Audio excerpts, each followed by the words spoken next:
Hello everybody student. आप सभी का स्वागत है बेटा बीएनपी नर्सिंग एजुकेशन क्लासेस में। जैसा कि आपको पता है कि जो हमने ओबीजी सेशन की एक मुहिम स्टार्ट की है, उसी सेशन को आगे बढ़ाते हुए बेटा एक नए टॉपिक की और नए एमसीक्यू की शुरुआत कर रहे हैं।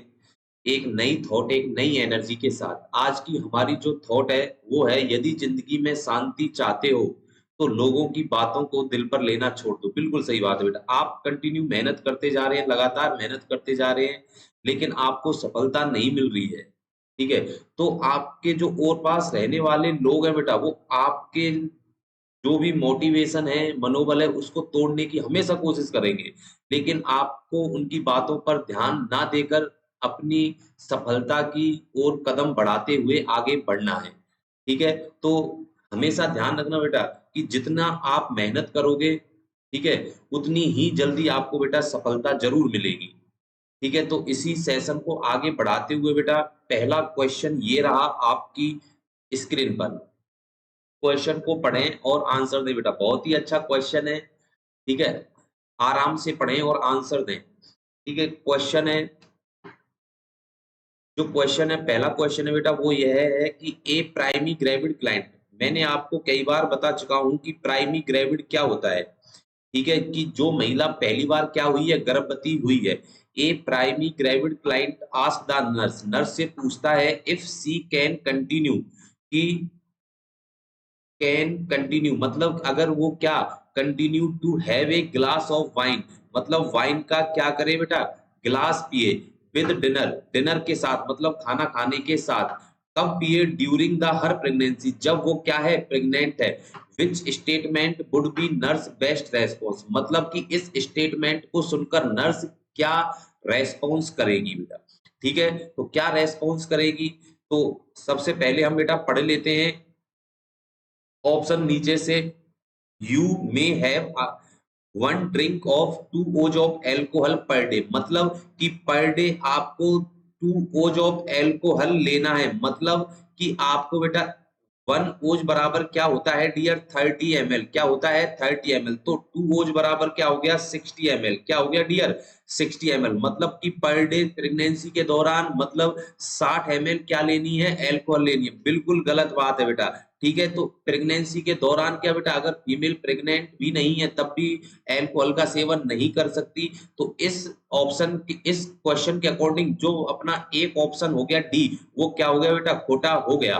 Next, you should abstain from drinking alcoholic beverage. बिल्कुल, मतलब एब्सटेन मतलब होता है बेटा परहेज करना। मतलब कि जब फीमेल क्या है, प्रेगनेंसी के अंदर है, तब एल्कोहल या एल्कोहल से बने जितने भी प्रोडक्ट होते हैं उनसे क्या करेगी बेटा, परहेज करेगी। मतलब C option is the right answer. मतलब सी ऑप्शन क्या है बेटा, बिल्कुल राइट आंसर होगा। ठीक है, बी ऑप्शन भी पढ़ लेते हैं एक बार। You should limit your consumption to beer and wine, मतलब कि शराब तो नहीं पीनी है लेकिन लिमिट में पीनी है। ये क्या कह रहा है, लिमिट योर कंजप्शन, मतलब कंज्यूम करनी है लिमिट में। लिमिट में छोड़ो बेटा कि प्रेगनेंसी में वाइन का सेवन नहीं किया जाता। प्रेगनेंसी में ही नहीं, अगर फीमेल प्रेग्नेंट भी नहीं है तब उस दौरान भी क्या नहीं कर सकती बेटा, कंज्यूम नहीं कर सकता कौन, फीमेल। ठीक है, तो बी ऑप्शन भी अपना क्या हो गया, खोटा हो गया। A option, the effect of alcohol on a foetus, मतलब जो महिला एल्कोहल लेती है उसका इफेक्ट किस पर दिखाई देता है, फीटस पर। बिल्कुल सही बात है, ड्यूरिंग प्रेगनेंसी, प्रेगनेंसी के दौरान। आर अननोन, अननोन नहीं होता बेटा, नोन होता है। क्या होता है, नोन। मतलब अगर महिला प्रेगनेंसी में क्या लेती है, एल्कोहल लेती है, तब उसके दौरान उसके फीटस पर क्या इफेक्ट पड़ता है। तो ध्यान रखना बेटा कि जो उसके बेबी को, फीटस को जो कंडीशन होती है, डिजीज होती है, उसको बोलते हैं बेटा एल्कोहलिक सिंड्रोम। क्या बोलते हैं, एल्कोहलिक सिंड्रोम। मतलब किसको हुआ है, ये फीटस को हुआ है। तो इस बीमारी का नाम क्या हो गया, फीटस एल्कोहलिक सिंड्रोम। क्या हो गया डियर, फीटस एल्कोहलिक सिंड्रोम। तो ये नोन हुआ, ना कि बेटा अननोन। मत ऐसा नहीं है कि भाई प्रेगनेंसी में महिला क्या ले रही है, एल्कोहल ले रही है, तो उसके फीटस को पता नहीं कौन सी बीमारी होगी। बिल्कुल पता होता है कौन सी बीमारी होगी, फीटस एल्कोहलिक सिंड्रोम। मतलब ए ऑप्शन भी क्या हो गया, अपना खोटा हो गया। तो इस क्वेश्चन का जो राइट ऑप्शन था वो क्या है बेटा, C option is the right answer होगा बेटा। समझ में बात आ गई। नेक्स्ट क्वेश्चन की तरफ मूव करते हैं और ये रहा नेक्स्ट क्वेश्चन बेटा आपकी स्क्रीन पर। क्वेश्चन को पढ़ें और आंसर दें। स्टैंडर्ड क्वेश्चन है, ध्यान रखना बेटा, बड़े ध्यान से क्वेश्चन को पढ़ना है और आंसर करना है। ठीक है, ट्रिकी क्वेश्चन है। एग्जाम में बेटा अब की बार जो सितंबर में एग्जाम होगा 2023 लिख लेना स्टार बनाकर इसको। ठीक है, बहुत ही स्टैंडर्ड क्वेश्चन और ट्रिकी क्वेश्चन है बेटा। क्वेश्चन है, a newly diagnose pregnant client tell the nurse, मतलब कि एक फीमेल है, उसको क्या डायग्नोज हुआ है कि वो प्रेग्नेंट है। ठीक है, टेल्स द नर्स, नर्स से कहती है if I am going to have all of these discomfort, मतलब उसको क्या फील हो रहा है, डिस्कम्फर्ट फील हो रहा है। आई एम नॉट श्योर, पर वह श्योर नहीं है। I want to be a pregnant, कि वो क्या है, प्रेग्नेंट है, मतलब महिला को ये तो लग रहा है कि वो प्रेगनेंसी में है लेकिन वो श्योर नहीं है। ठीक है, तो the nurse interpret the client statement as an indication of which perception, मतलब जो नर्स है क्या इंटरप्रिएट करेगी कि जो उसने इस क्लाइंट का क्या सुना है, स्टेटमेंट सुना है, तो वो उसको क्या इंडिकेट करती है बेटा, क्या परसेप्शन करती है, बताओ बेटा क्वेश्चन। क्वेश्चन पहला ऑप्शन है फियर ऑफ प्रेगनेंसी आउटकम, मतलब कि उसको प्रेग्नेंट होने का क्या है, डर है। बिल्कुल नहीं बेटा, प्रेगनेंसी में क्या डर, रिजेक्शन ऑफ द प्रेगनेंसी, क्या उसको प्रेगनेंसी का रिजेक्ट होने का डर है, ये भी नहीं होगा, ध्यान रखना बेटा।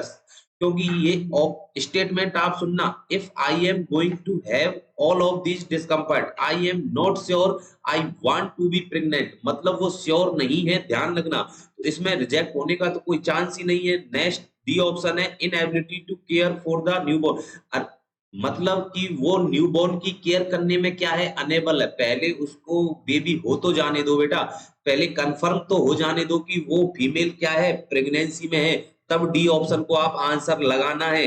इस क्वेश्चन डी ऑप्शन तो अपना क्या है बेटा, रॉन्ग आंसर होगा। मतलब अब हमारे पास बचा कौन सा ऑप्शन बेटा, सी ऑप्शन, कि नॉर्मल एम्बी बैलेंस। ये क्या है बेटा, एक normal Aamby balance. Aamby balance का मतलब ये होता है बेटा कि कॉन्फ्लिक्ट, आप इसको क्या बोल सकते हो, कॉन्फ्लिक्ट बोल सकते हो। सर कॉन्फ्लिक्ट कौन, मतलब किसी दो में से किसको चुनना बेटा, एक को चुनना। ठीक है, एक को क्या करना, सेलेक्ट करना, क्या करना डियर, सेलेक्ट करना होता है। मतलब कि दो चीजें, एमबी बैलेंस का मीन समझना बेटा कि मान लो एक स्टूडेंट है और एक स्टूडेंट जीएनएम का ऑप्शन भी है उसके पास और बीएससी नर्सिंग का ऑप्शन भी है। ठीक है, एग्जाम्पल को समझना बेटा कि जो ये एमबी बैलेंस है ये साइकोलॉजी से निकाला हुआ एक शब्द है। एक स्टूडेंट, उसके पिताजी ने उसको बेटा दो ऑप्शन दिए, या तो भाई जीएनएम कर ले या बीएससी नर्सिंग कर ले। ठीक है, अब स्टूडेंट को क्या है बेटा, यहाँ पर देखना आप स्टूडेंट को क्या कॉन्फ्लिक्ट है इसमें कि भाई उसको जीएनएम भी पसंद है और बीएससी नर्सिंग भी।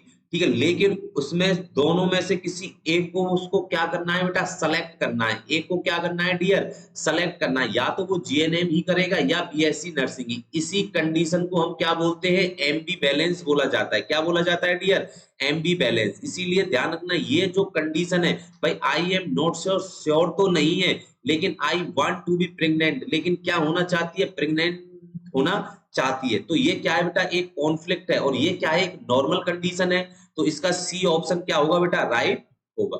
समझ में बात आई बेटा। नेक्स्ट क्वेश्चन की तरफ मूव करते हैं। क्वेश्चन ये रहा बेटा आपकी स्क्रीन पर, क्वेश्चन को पढ़ें और आंसर दें। स्टार लगा लेना बेटा इस क्वेश्चन को, ध्यान रखना, स्टार एमनियोटिक फ्लूइड से रिलेटेड क्वेश्चन है। ठीक है, क्वेश्चन क्या है, एक multi gravid client, multi gravid का मतलब होता है डियर कि जो महिला है वो कई बार क्या हो चुकी है, प्रेग्नेंट हो चुकी है एट 32 वीक गेस्टेशन। अब एट प्रेजेंट में वो कितने वीक की प्रेग्नेंट है, 32 वीक की, 32 वीक की क्या है, प्रेगनेंसी में है।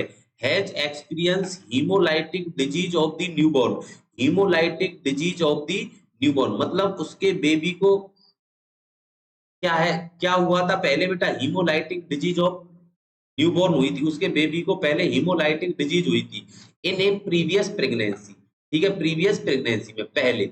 The nurse should prepare the client, nurse है बेटा प्रिपेयर करती है क्लाइंट को फॉर फ्रीक्वेंट एंटीबॉडी टाइटर इवॉल्वेशन के लिए, ऑब्टेन फ्रॉम विच सोर्स, मतलब कि अब जो नर्स है बेटा उससे सैंपल लेगी, कौन सा सैंपल लेगी बेटा, एंटीबॉडी टाइटर इवॉल्वेट करने के लिए ऑब्टेन फ्रॉम विच सोर्स, मतलब कहां से लेती है नर्स, क्या लेती है बेटा, सैंपल को कलेक्ट करेगी। सिर्फ आपसे ये पूछाएगी सैंपल को कलेक्ट करने वाला सोर्स कौन सा है। अब मैं आपको यहाँ पर एक बात बता देता हूँ बेटा, जो ये हीमोलाइटिक डिजीज है, तो ये ध्यान रखना बेटा, हीमोलाइटिक जो डिजीज होती है, ये एग्जाम्पल होता है बेटा आर एच इनकॉम्पेटेबिलिटी का, कॉम्पेटिबिलिटी का, ठीक है। और आर एच इनकॉम्पेटेबिलिटी बेटा एग्जाम्पल होता है, ध्यान रखना बेटा, किसका, ऑटो इम्यून डिसऑर्डर का। किसका होता है, ऑटो इम्यून डिसऑर्डर का एग्जाम्पल होता है बेटा, ठीक है। इसके अंदर क्या होता है कि इसमें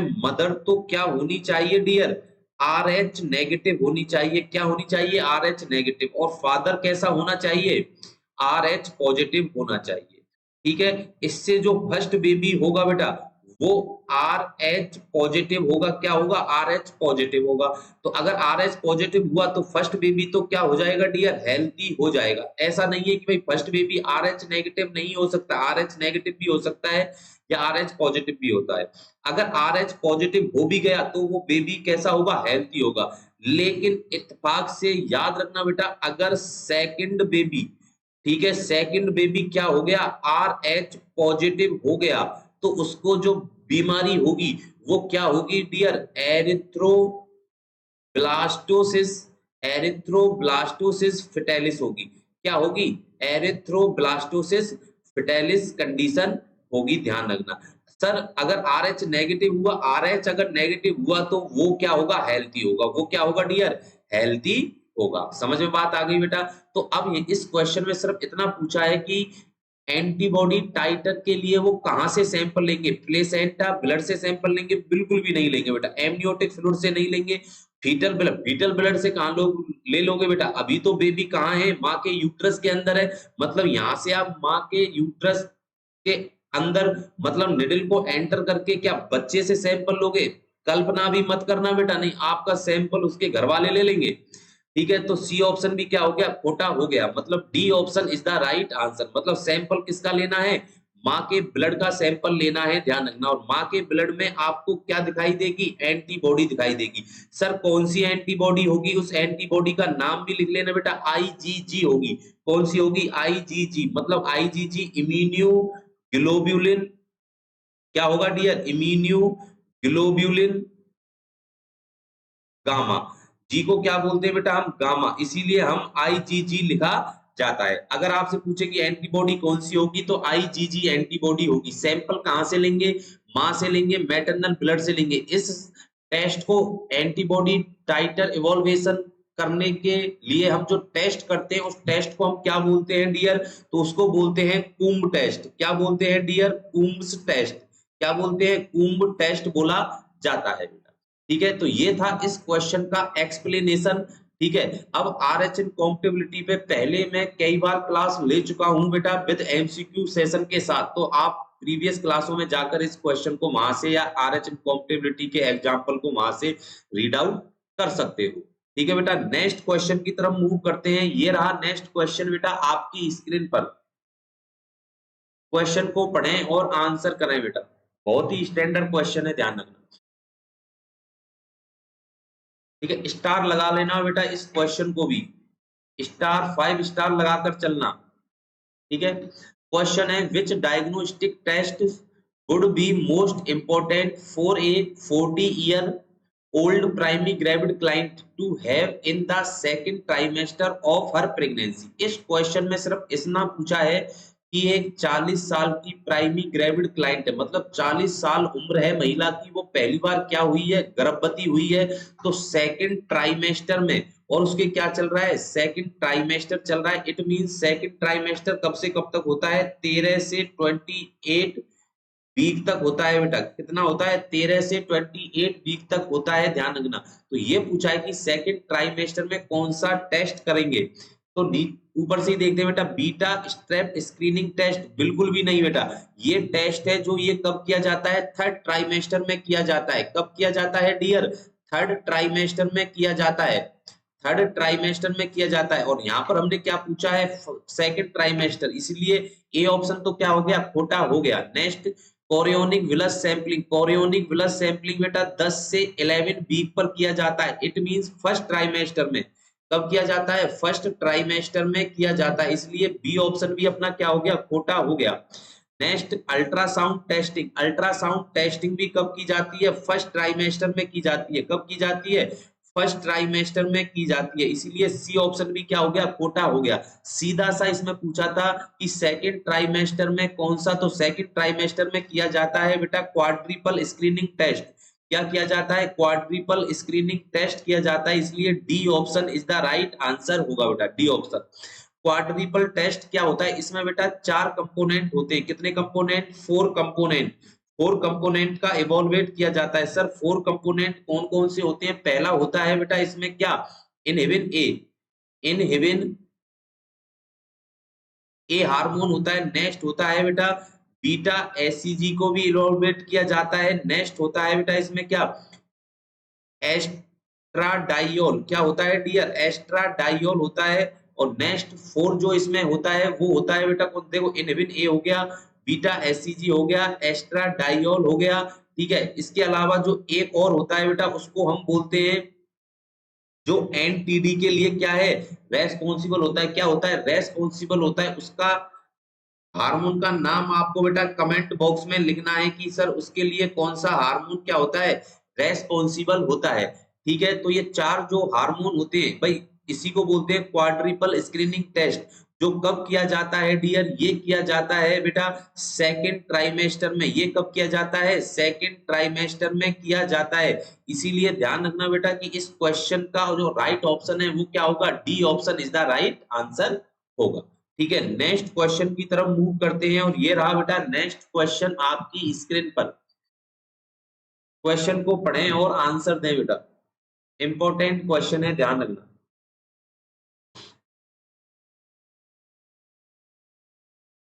क्वेश्चन है a client in sickle cell crisis. बिल्कुल बहुत स्टैंडर्ड क्वेश्चन है, और बेटा ये सिकल सेल एनीमिया से लिया हुआ क्वेश्चन है, ठीक है। एक क्लाइंट है उसको सिकल सेल क्राइसिस है। मैं एनीमिया नहीं बोल रहा हूं बेटा, ये सिकल सेल क्राइसिस, मतलब कि ये सिकल सेल एनीमिया की सीवियर फॉर्म होती है बेटा। क्या होती है? सीवियर फॉर्म होती है, ध्यान रखना क्राइसिस वर्ड, ठीक है। हैज बीन हॉस्पिटलाइज, और उसको क्या किया गया है? हॉस्पिटलाइज किया गया है ड्यूरिंग हर प्रेगनेंसी, प्रेगनेंसी के दौरान। आफ्टर गिविंग डिस्चार्ज इंस्ट्रक्शन, मतलब वो डिस्चार्ज हो रही है तो उसको क्या दिया जाता है? इंस्ट्रक्शन दी जाती है। नर्स डिटरमाइन, नर्स डिटरमाइन करती है क्लाइंट नीड फर्दर टीचिंग। इस लाइन को आपको क्या करना है बेटा? यहाँ पर अंडरलाइन करना है, ठीक है। क्लाइंट को need further teaching when she make which statement, मतलब कि इन ऑप्शनों में से बेटा 3 स्टेटमेंट तो राइट है, 3 स्टेटमेंट क्या है? राइट है, एक स्टेटमेंट क्या है? रॉन्ग है। जो रॉन्ग आंसर होगा वही इस क्वेश्चन का अपना राइट ऑप्शन होगा, ध्यान रखना बेटा, ठीक है। ऑप्शन क्या कहता है कि आई will need more frequent appointment during remainder of the pregnancy। बिल्कुल सही बात है। सिकल सेल क्राइसिस है, फीमेल को बार बार डॉक्टर से अपॉइंटमेंट लेनी है दिखाने के लिए, तो ये बात तो भाई सही है कि डॉक्टर को दिखाना तो पड़ेगा, ठीक है। बी ऑप्शन क्या है? Sign of any type of infection must be reported immediately. बिल्कुल सही बात है कि जब भी महिला को या पेशेंट को ऐसा लगे कि उसको इन्फेक्शन के साइन दिखाई दे रहे हैं तो इमीडिएटली किसको रिपोर्ट करो? डॉक्टर को रिपोर्ट करो। ये भी बिल्कुल सही बात है, क्योंकि सिकल सेल एनीमिया वाली फीमेल या पर्सन के अंदर बेटा बार बार इन्फेक्शन होने के चांस होते हैं, ध्यान रखना। तो बी ऑप्शन भी क्या हो गया बेटा? राइट हो गया। नेक्स्ट है at the earliest sign of a crisis I need to seek treatment. बिल्कुल सही बात है। अगर जैसे ही क्राइसिस, मैंने बोला था ना सीवियर फॉर्म है, इसके जैसे ही साइन सिम्टम आपको दिखाई दे तुरंत क्या करें बेटा? ट्रीटमेंट करवाएं डॉक्टर से। मतलब सी ऑप्शन भी क्या है बेटा? राइट आंसर होगा। मैंने बोला था ना 3 तो सही होंगे, एक रॉन्ग स्टेटमेंट होगा, और जो रॉन्ग स्टेटमेंट होगा वही अपना राइट आंसर होगा बेटा। डी ऑप्शन क्या कहता है कि I will need to take an iron supplement, मतलब आवश्यक होती है किसकी? आयरन के सप्लीमेंट की। Even if my laboratory value are normal, मतलब जब नॉर्मल आ जाए सारी वैल्यू तब आप आयरन क्या दो? फीमेल को दो सप्लीमेंट आयरन के। ये ऐसा थोड़ी होता है कि आयरन के सप्लीमेंट दो जब लेबोरेटरी के जो जितने भी क्या है बेटा, डाटा है वो क्या हो जाए, नॉर्मल आ जाए, ऐसा स्टेटमेंट ये क्या है बेटा, रॉन्ग स्टेटमेंट है। मतलब अपना जो राइट आंसर होगा बेटा वही कौन सा है, डी ऑप्शन है। मैंने बोला था ना जो रॉन्ग होगा वही अपना राइट आंसर होगा, मतलब D option is the right answer होगा बेटा। ठीक है, तो बेटा एक चीज ध्यान रखना कि अब की बार जब भी हम क्लास लेके आएंगे वो सिकल सेल एनीमिया पर बेटा थ्योरी पोर्शन क्लास लेके आएंगे, और जब भी क्लास लेके आएंगे बेटा एक मैराथन के साथ लेके आएंगे, ध्यान रखना, जिसमें आपको बेटा इस टॉपिक से रिलेटेड क्वेश्चन भी होंगे और इमेज बेस्ड कुछ ऐसे क्वेश्चन होंगे जो सिकल सेल क्राइसिस के अंदर या एनीमिया के अंदर पूछे जा सकते हैं। ठीक है, तो वेट करें बेटा सिकल सेल एनीमिया टॉपिक का, जब मैराथन क्लास के साथ बेटा पहले ही आपको एड एड यहाँ पर दे दिया जाएगा कि कब और कौन से दिन marathon class sickle cell anaemia पर स्टार्ट होगी। ठीक है, नेक्स्ट क्वेश्चन की तरफ मूव करते हैं। ये रहा बेटा नेक्स्ट क्वेश्चन आपकी स्क्रीन पर, क्वेश्चन को आसानी से पढ़ें और आंसर दें बेटा। ठीक है, क्वेश्चन है the nurse assess a sallow, nurse assess करती है बेटा स्वेलिंग हुई पड़ी है, एकोमायोसिस, एकोमायोसिस का मतलब ये होता है बेटा कि किसी भी पर्सन की जो स्किन है उस पे क्या हो जाना बेटा, क्या हो जाना, रेडनेस आ जाना, क्या हो जाना डियर, रेडनेस आ जाना एक लार्ज एरिया पर बेटा, किस पर, लार्ज एरिया पर, उसको क्या बोलते हैं, एकोमायोसिस। ठीक है, area to the right of an episiotomy on a primary parous client 6 hour after a vaginal birth, मतलब जो प्रेगनेंसी हुई है, नॉर्मल प्रेगनेंसी है, ध्यान रखना, और उसके 6 घंटे के बाद, ठीक है, नर्स शुड नेस्ट, नर्स क्या करेगी, ठीक है, उस भाई एक फीमेल है, उसके नॉर्मल डिलीवरी हुई है और उस नर्स ने देखा कि एपिजियोटोमी जहां पर हुई थी बेटा, एपिजियोटोमी कहां पर, पेरिनियल एरिया पर बेटा, इस कहां पर बेटा, पेरिनियल एरिया पर की जाती है। पेरिनियल एरिया पर क्यों की जाती है, तो ध्यान रखना बेटा फीमेल खुद ही क्या नहीं कर ले बेटा, पेरिनियल एरिया को कट ना कर ले जोर लगाकर, तो इसीलिए पहले ही क्या कर दी जाती है बेटा, डॉक्टर क्या लगा देता है, कट लगा देता है। कट लगाने को ही हम क्या बोलते हैं, एपिजियोटोमी, क्या बोलते हैं, एपिजियोटोमी बोला जाता है। जहां पर डॉक्टर ने एपिजियोटोमी की थी वहां पर स्वेलिंग आई पड़ी थी, क्या आई पड़ी थी डियर, स्वेलिंग और रेडनेस हुई पड़ी थी। तो इसका मतलब ये है कि ये दोनों ही किसके साइन है, इन्फेक्शन के साइन है, और वहां पर क्या हुआ पड़ा है, इन्फेक्शन हुआ पड़ा है। तो नर्स क्या करेगी, सिर्फ यही पूछा है नर्सिंग एक्शन आपसे यहाँ पर। अब एक नर्सिंग एक्शन देख लेते हैं, पहला देख, नीचे से देखते हैं, contact the health worker provide for prescription for an antibiotic, मतलब कि एंटीबायोटिक के लिए डॉक्टर से क्या करेगी, कॉन्टेक्ट करेगी। अरे मतलब एंटीबायोटिक, जब एक बात बताओ बेटा कि जब इन्फेक्शन हो ही गया तब आप डॉक्टर का वेट कर रहे हो, डॉक्टर से क्या कर रहे हो भाई, एंटीबायोटिक का प्रिस्क्रिप्शन बाद में लिखवा लेना, इतनी जल्दी तो मेडिसिन बेटा क्या नहीं कर सकती, उसको सही नहीं कर सकती। मतलब डी ऑप्शन क्या है बेटा, खोटा हो गया।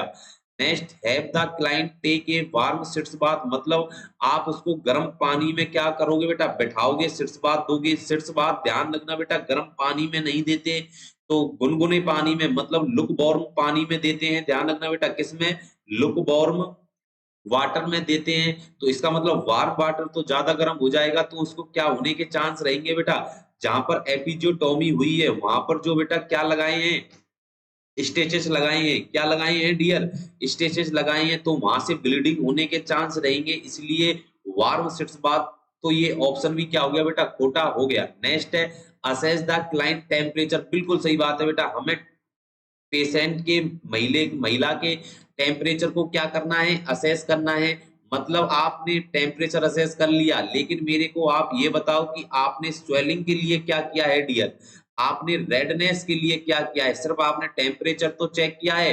लेकिन मैं ये कह रहा हूं कि टेम्परेचर चेक करना कंपलसरी है, चेक तो आपको करना है, लेकिन क्वेश्चन में क्या के दे के रखा है कि महिला को स्वेलिंग है और रेडनेस है, इसके लिए आप क्या करोगे, क्या टेम्परेचर चेक करने से ये दोनों सही हो जाएंगे, नहीं होंगे। मतलब बी ऑप्शन भी क्या है बेटा, अपना रॉन्ग आंसर होगा। अब इनमें से बचा कौन सा बेटा, जब बी सी डी अपने आंसर रॉन्ग हो गए तो A option is the right answer होगा। ए ऑप्शन क्या कहता है, apply an ice pack to the perineal area, बिल्कुल सही बात है, स्वेलिंग हुई पड़ी है रेडनेस हुई पड़ी है, उस पे आप क्या कर दो बेटा, आइस पैक लगा दो। क्या लगा दो? आइस पैक लगा दो। आइस पैक जैसे ही लगाओगे तो महिला को क्या फील होगा बेटा? आराम फील होगा। क्या फील होगा बेटा? आराम फील होगा, जिसके कारण रेडनेस क्या होगी बेटा? सॉल्व हो जाएगी, रिसॉल्व हो जाती है, ध्यान रखना। तो A option is the right answer होगा बेटा। ठीक है, तो ये थे बेटा आज के कुछ एमसीक्यू जो इंपॉर्टेंट थे एग्जाम की दृष्टि से। नॉर्सेट सितंबर की जो होने वाला है उसकी दृष्टि से बहुत ज्यादा इंपॉर्टेंट है, ध्यान रखना। प्रीवियस जो हमने वीडियो डाल रखी है बेटा, एक से एक क्वेश्चन वहां से आपको देखने हैं, जो आगे आपको सितंबर में होने वाले नॉर्सेट के लिए बहुत ही ज्यादा क्या होंगे बेटा? लाभदायक होंगे। ठीक है, आज के लिए इतना ही बेटा। जो हमारी वीडियो अगर पसंद आई है बेटा, लाइक करें, शेयर करें और सब्सक्राइब करें। एक बार फिर मिलेंगे बेटा एक नए एमसीक्यू सेशन के साथ, फिर मुलाकात होगी इसी प्लेटफॉर्म पर। तब तक के लिए बेटा थैंक यू।